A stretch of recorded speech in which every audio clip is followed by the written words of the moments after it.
Hello. Welcome everyone to JLABTV. I am JLAB and this is Football Manager 2021, the Academy Challenge save with Siena. We just had a youth intake preview and for the first time ever, one of the players that is the hot prospect is actually not Italian. If you like these kind of videos, be sure to like and share this video and subscribe to the channel as well. And judging from what you can see right now, are you excited for this intake? Let me know in the comments below, please. I'm very curious to hear your response. But we do have at least one goalkeeper who looks like a great prospect, which quite frankly we do need since our best goalkeeper is 28 now. One of our wingers looks like a very handy prospect, which honestly, I don't know which side they're talking about, but we might be having problems fitting that guy in if that is the case. And we have one forward who could be considered a fine prospect, and he's from Denmark, from Athens, so that's interesting, and we should be really optimistic about this group of young players. The problem about this is we don't have a great number of players coming through any single position. We have no defensive midfielders, which we kind of need, since that's what we rely on now. Fullbacks are not looking like they are going to be the best. Most centre midfielders do not look great, or look like they'll ever be good enough for the first team. Given we had 3 last time, I'm not concerned about that. Most of the wide midfielders do not look like great prospects. Again, we've had quite a few in the past couple of weeks or years. And the attacking midfielders coming through look below the standards, which is not an issue since I don't use attacking midfielders anymore. But yes, we could be looking good. There's no talk about the centre-backs, which again is not the end of the world. And I think that's the only position that's not been mentioned here. But if we can get a good goalkeeper and another good striker, then we're looking very good indeed, because I'm just excited about the fact we're having a Danish striker. Our Vidics are looking very good for that, isn't it? The fact we might be getting a really good talent from this team, that's surprising. I don't think I'll actually get someone who could be that good. Mind you, Polino came from an idea of all places, so yeah, that's a thing. And given that this team have got good youth facilities, good academy coaching, that's promising. That is very, very promising indeed. It's just a matter of making sure that, we might be able to keep going. Also, the only issue I have with this is the fact that the logos are not great in some areas, but other than that, I think this skin is quite nice. Still, we are looking like we have a good thing, and we've had quite a few games since last met, since we're now on the 31st of December. Let's go over what we've had since we beat Fiorentina last time out. The first game we had was a 0-0 draw against Parma, which I will admit I'm a little disappointed we didn't win, but given that we lost to this team last time we faced off against them, and they were very defensive with their formation, I'm not so concerned. It's just a little disappointing that the left side of the pitch was not great. Ashan was below average for my liking. Abot, again, was not brilliant, though he has been our top goal scorer this year. Now we've got 10 goals, so it's not like he's been a horrid player. We just weren't at our best against Parma, even though we had 17 shots. This could have easily been one of those games where we get FM'd quite heavily. We did, however, make up for that against Lazio, and Calandra finds John Bot just a minute into the second half, and we lead, so Bot scores to make up for lost time. And then in the 78th minute of the game, we make it to Ishan finds Dai, who finds Corella, who scores that goal. Augusto would feel like he should have done better, but we get a 2-0 win, and quite frankly, I'm excited for it because we've beaten Lazio. That's not something I would take lightly because I know how good they can be and how good they have been, even if they lost 7-2 to Pescara in the league over the year. I don't know how that happened, but that's a thing. But still, we beat Lazio, who are a decent team on their day, and I was happy with this performance. I really was. We then took on Sampdoria, and it took us 56 minutes, but we took the lead here. Calandra again with a good ball to John Abot. Abot gets his head to it. 1-0 there. Unfortunately for us, Sampdoria equalised. It was in the 63rd minute of the game that it happened. And McNanny with the finish, so good goal for him. Also, apologies if you can hear a dog in the background. There's nothing I can do about that. But then we got ourselves a late winner. In the 93rd minute of the game, Corella playing as a left back does this ball, and Viatina gets his first goal of the season. So, 2-1 late on, and a very good win. So, a very late victory against a team that beat us 4-0 here last year. I will take that, given what happened last season, and I'm just hopeful that we can do more of the same going forward. Unfortunately, it turns out my players are still scarred from the 5-1 thrashing that Milan gave us last year because we lost to them by a goal to 0 here. And Carlos Henrique, with that finish inside 10 minutes, was the difference maker. It was a very good goal, but unfortunately, despite having more chances, we didn't take advantage of it and we didn't do very well with our chances at all. So we lose by a goal to 0 against AC Milan, who have been very questionable at times. They were in a relegation fight. They might still be in a relegation fight, to be completely honest with you. I don't even know at this point what's happening down there because it's so confusing. Or it's just really tight. I can't remember which one it was. Still, the next match was against Sassuolo, and we made up for the defeat by taking the lead inside 2 minutes. JLAB plays at the cross, and I'll be completely honest, I think the defence tried to clear it, and it's him up heading the back, and it's somehow gone in from the result of that clearance. And just before half-time, we make it to Calandro goes for goal. It's deflected to JLAB, who scores. It's a very unfortunate goal to concede, but it happened. But 3 minutes into the second half, Sassuolo do get a goal back, and I will be honest, Cree getting that goal was concerning to me, but we do hold on and we get the 3 points. So Sassuolo, despite trying their best, couldn't stop us from winning. It's just one of those games, really, isn't it? The next game we had was against Brescia, and I'll be honest and say this: Brescia gave us a challenge, even if we took the lead inside 24 minutes after the defender deflected past his keeper. But 73 minutes in, we start to take control. We are playing the ball across. Di Luigi plays at the cross, finds Finale, who does that. One of the best goals you'll see this season, I think, and that's his second goal of the game and of the season. And then we make it free in the 82nd minute of the game. Di Luigi, with another good ball, finds Viatina, 3-0. And Brescia, despite having a good number of chances, weren't able to take advantage of it and eventually succumb to a 3-0 defeat. So Di Luigi on his finest at this day with his 2 assists for the very first time. Our last game before we met up in the league was against Bari, and we actually took the lead inside 24 minutes. Mapadi gets a goal there. I don't know what the keeper or defender are doing, but they have a complete and utter mix-up. Unfortunately for us, Bari equalised and scored the last goal of the game. Unfortunately, Polino makes a tackle. It just goes straight to their attacker, and Leo Vergilido scores the equalising goal. It's annoying, not just his name, but the fact he scored the equaliser. And we dropped 2 points here. So honestly, I feel like we kind of let ourselves down. But again, we should have taken advantage of this and done better with the chances we had. And Bayern were definitely better with the possession. We just had more chances. We just didn't take advantage of what we could do, sadly enough. So a draw, I think, was a fair result, all things considered, even if the XG says otherwise.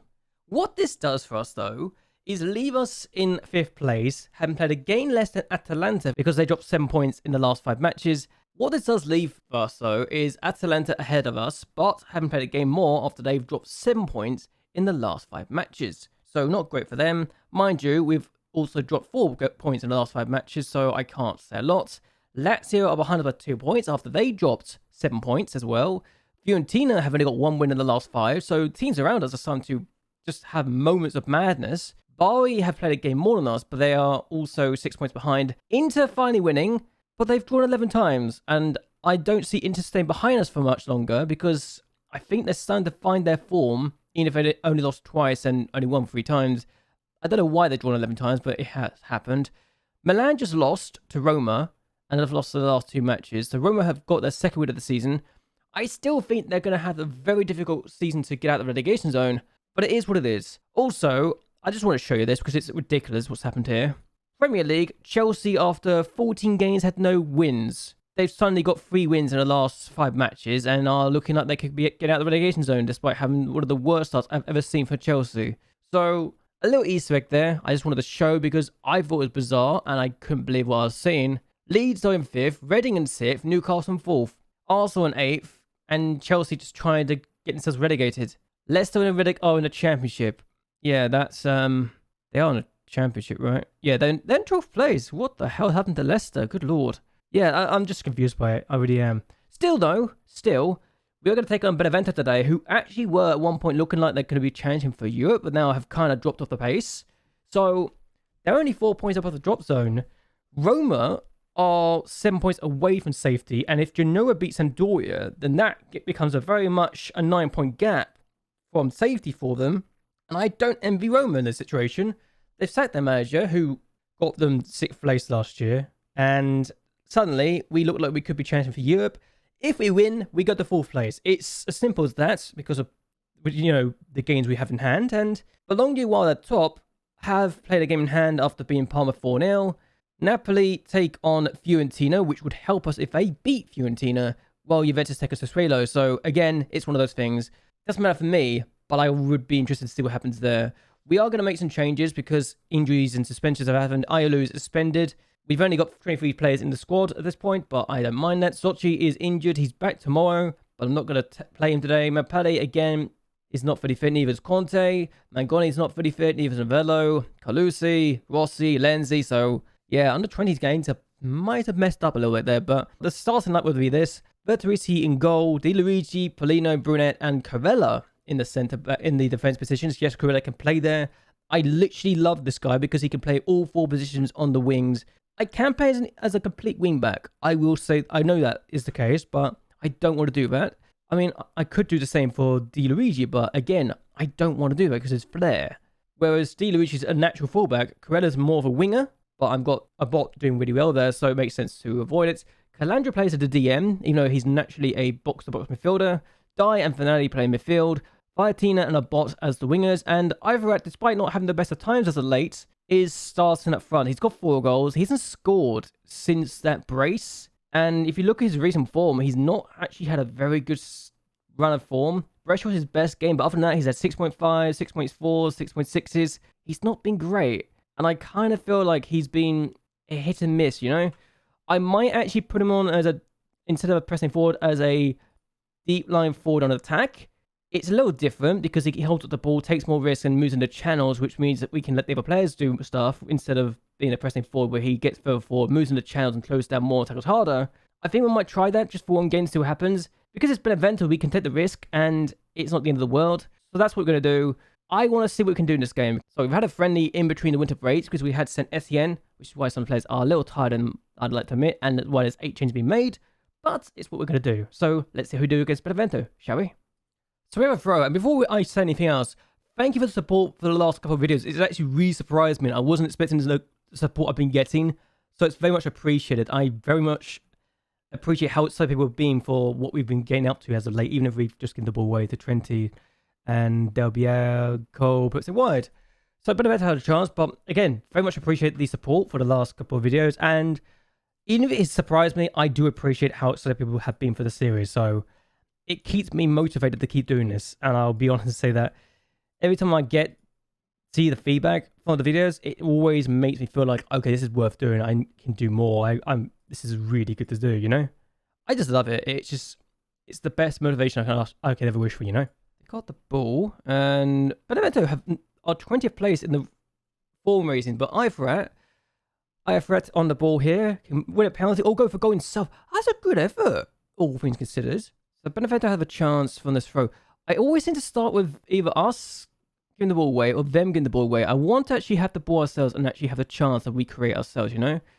Calandra plays the ball away. Here's a bot, and John Bot, I think, can do a good job. He finds Ivorat, who's coming deeper. I think I'm okay with him doing this because it means we can create more. Corella plays as the wingback. Oh, okay, chance. That's not worked out for us, but they got a chance now. I think Corella being as high up the pitch has actually opened things up for them. And Brunet, don't give the penalty. It's a good tackle. It's a good tackle. He's got the ball. I've had a few penalty calls now that's been not given as penalties, which I'm very hopeful is going to be the case. Because if we go behind because of a penalty call that I don't think was the case, I will probably get myself banned again from touchline. Because I literally got banned from touchline in one of the games, which is slightly awkward, but yeah, it should be a no penalty. Oh, it's been given. Oh, okay. Way to go and crush my hopes and dreams, you... And the keeper couldn't save it. Okay, Ruiz Diaz scores. This is a team that's coming to 20th place in the form table, and we're losing. This is slightly awkward. I'm going to break the team, because we should not be losing to this game. And we should not be losing to this team. So, 1-0 Benevento. We got a free kick. Brunet takes it. He was the man who gave the penalty, got booked for it. Brunet, Calandra. I don't know what's the case here. It doesn't feel like we've actually done terribly.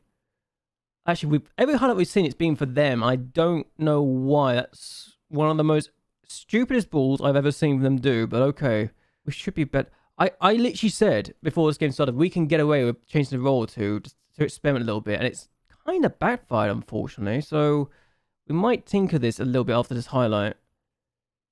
Oh my god, he's in. That's a good save, but he's offside. Again, shouldn't be allowed to happen, but has happened. So I might tinker this again. I've read you're going to be the pressing forward, please. Come on. Don't be an idiot. We need to do better than this, please. Oh, immediately outside to change it. We've got a highlight. Di Luigi finds Fiatina. It's Di Luigi. Fiatina. Ball in the middle. John a ball. Over. Okay. Well, creating chances at least. Okay, I'm taking Calandra off. Oh, he's going to be sent off. Okay. That guy's been sent off. We should have the opening in our hands now. They're down to 10 men. I mean, admittedly, I've been down to 10 men. I still won. Atalanta come to mind immediately. But they've lost their winger. So we should hopefully be taking advantage of this. I'm still going to berate the team because this has been a horrible performance. I don't know what they're doing. But when we're not doing as well as we should be, it's disappointing to say the least. And the players, I know, are better than what I've seen from them. And Corella did not like the fact that I was telling him off for being rubbish. Okay. So, hopefully we can improve, because I don't want to lose. Okay, we've got a corner. I've gone very attacking, you'll see in the bottom left, but Calandra plays in the middle, and it's a goal. Ifrit scored his first in ages.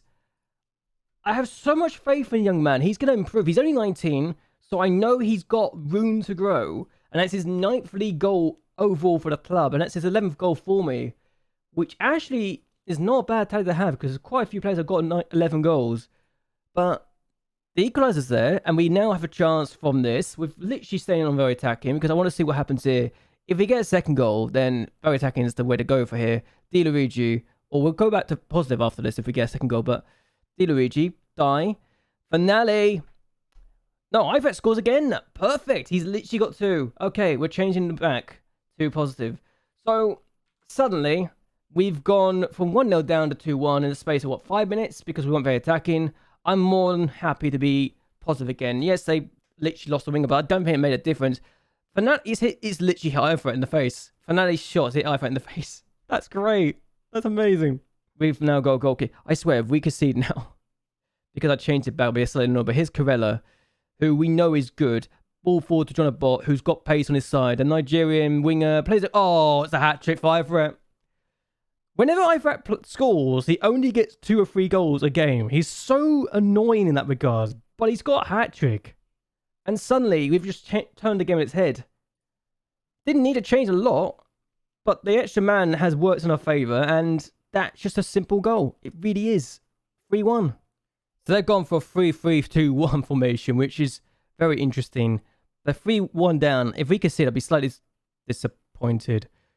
Mikel Bilbao's just scored. That's the first time we conceded 2 goals in a game this year, and that's saying a lot.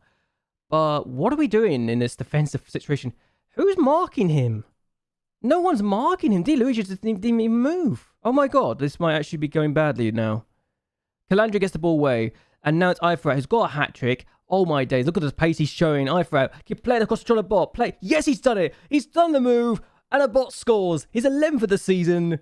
I love it when they see what I can see. And they actually do what I ask them to do. It really is great. We're 4-2 now. This should be game set match, right? Imagine if we blew this away. We blew a 2-goal lead to a 10-man side.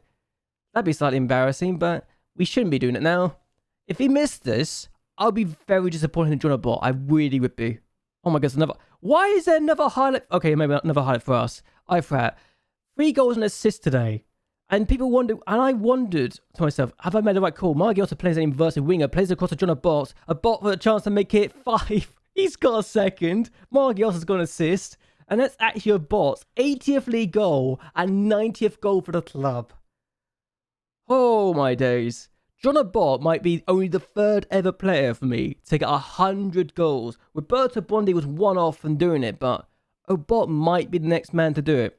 And that is very exciting for me. 5-2. Why? It's another highlight.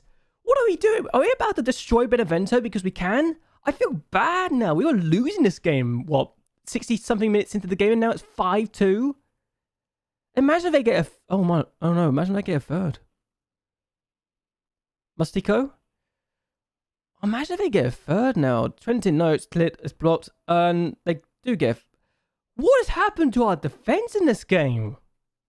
I mean, full credit to Benevento for not giving up, but what are we doing?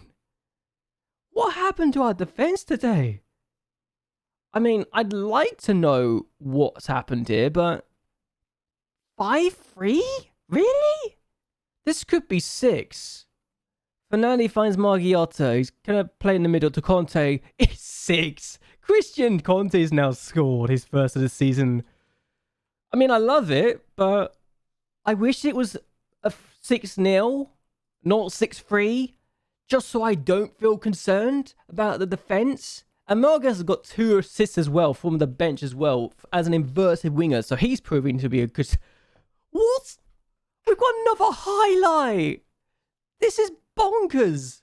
Could we have a 10-goal game? What is actually happening? I mean, if we make it 7-3, I'll be fine. Margiotta finds Eifert. Bot looking for his hat-trick. Oh, that was a bit of a questionable pass, wasn't it? And now they have a chance to counter. Okay, Ishan gets the ball back. Brunette outright to Obot. Could Eifert get a 4th if he gets played through? No, he's going to find Margiotta instead. Antonio Margiotta. How have you missed that? Another highlight. I mean, it's over now. We're not going to lose this game. We've got a 6-3 lead with a minute to go in extra time. And that's the worst miss I've seen so far. What a game. I'm so happy I did this as a live game now, just because it's so randomly decided to kick up a notch, and you didn't need to do that. There's no need to target a fan with a ball, okay? There was no need for that at all. We've got a 6-3 lead, and to think at one point we looked like we could be losing, and then suddenly we get 6 goals in, what, 30 minutes? That is bizarre. What a silly game this has turned into. Either to a bot. If we still guess... No, it's not. It's going to... 6-3. 6-3. We only scored our first goal in the 66th minute of the game. And we got 6. Their defense just capitulated in a matter of 26 minutes. What on earth happened? I wish we didn't concede 3 goals, but Eifert just got a hat-trick to end his goal drought. Just to put that into perspective. That's his 7th goal of the season. And he goes in long goal droughts. Yeah. That was a really good goal. That was really good from him. 6-3. He gets a hat-trick and an assist as he ends his goal drought. He's got 7 goals and 3 assists in 13 games. When he turns up, he really turns up. But he's inconsistent. Good lord, I wish you were not so inconsistent. You're good on your day. Oh, my days. Oh, and now I got praise for absolutely berating at halftime. Nice, nice. What games are there left? We're going to see what happens after the Inter, Lazio, and Sampdoria games, and we'll be back after that, okay? Juventus just drew against Sassuolo. What on earth happened there? Sampdoria just beat Genoa, which means that the gap to safety for Roma is now 7 points. Inter just drew against Lazio again, so we've now got a 4-point gap over Lazio. And Inter have only got 21 points after 17 matches because they've drawn 12 times. What are Inter and AC Milan doing? Honestly, I mean, Roma's had a horror season, but this is ridiculous. What a year this is turning out to be. We could be looking for Champions League football next year, and I don't know how to feel about it. But I'm also hoping to myself, we can't blow European football this year, right? We shouldn't do it this year. We shouldn't blow it away after what we've just done. We're 9 points off Napoli too, so technically, we are as close to the league title as we are to dropping out of European football. Anything can happen this year, I think, and we haven't played Atalanta yet, or Juventus, so that's 2 big teams we need to face off still, and once we know what we've done against them, we might be looking good. So yes, bizarre game, bizarre season, I'll take it away. But anyway, I hope you guys have enjoyed yourselves. Hope you guys like and share this video and subscribe to the channel. Leave a comment down below to let me know how you felt the game went and what you thought of the match itself. But either way, until next time, bye and well, good night.